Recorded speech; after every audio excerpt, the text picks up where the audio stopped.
ప్రభునందు ప్రియమైన దేవుని బిడ్డలకు మన ప్రభు అయిన యేసు క్రీస్తు నామమున శుభములు కలుగునుగాక. ఈ యొక్క ఉదయకాల సమయమందు దేవుని యొక్క వాక్య ధ్యానం కొరకు పరిశుద్ధ బైబిల్ గ్రంథం నుండి ప్రకటన గ్రంథము 11వ అధ్యాయము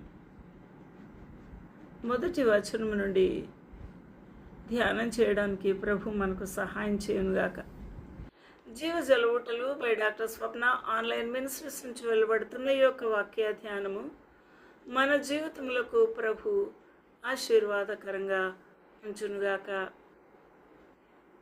ఆమేన్. ప్రభునందు ప్రియమైన వాళ్ళారా, ప్రకటన 11:1 మరియు ఒకడు చేతికర్ర వంటి కులకర్ర నాకిచ్చి అనే దర్శనాన్ని చూస్తూ ఉన్నాడు యోహాను భక్తుడు. ఆ యొక్క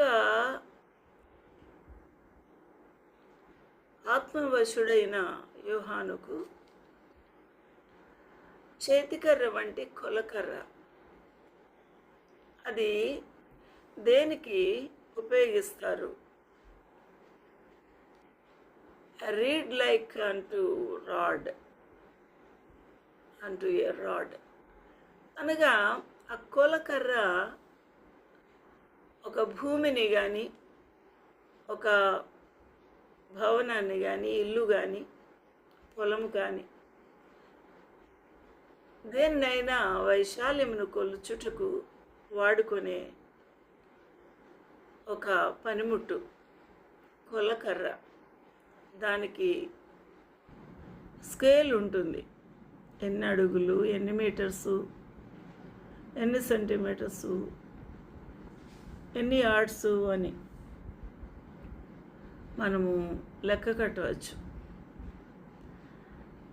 ఇక్కడ